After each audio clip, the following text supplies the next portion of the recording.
Na-approve na nga ba ang ShopeePay ko? Tara, alamin natin.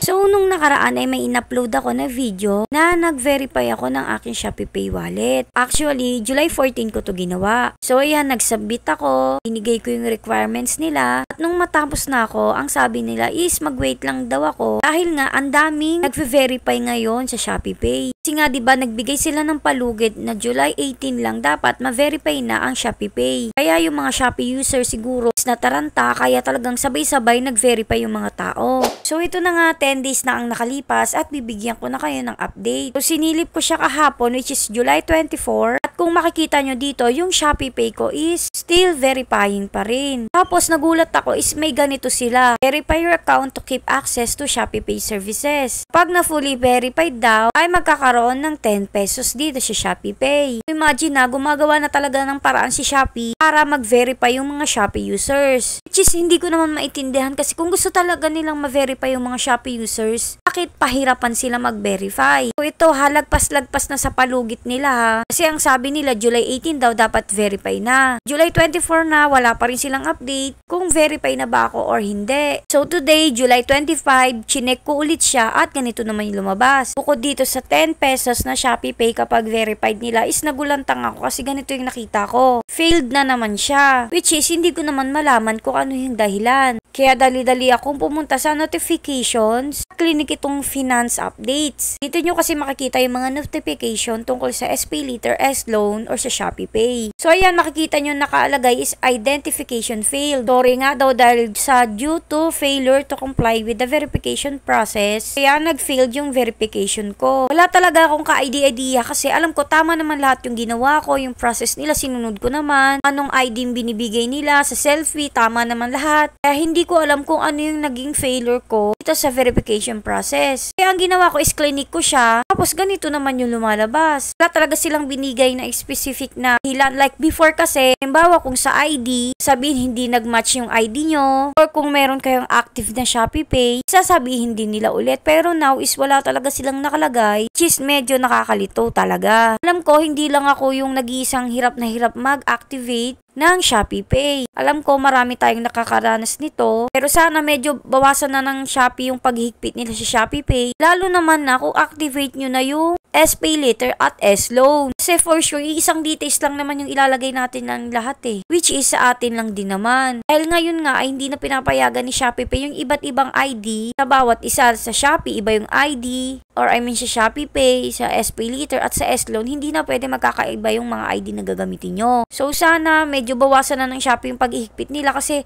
lalo dito pumapasok yung refund tsaka yung S-Loan. Yung iba hindi na nila magamit yung refund nila. Tapos lalo na yung mga S-Loan user hindi rin magamit kasi nga hindi verified yung ShopeePay nila. So yun nga no, sana may natutunan kayo sa video na ito kaya thank you for watching.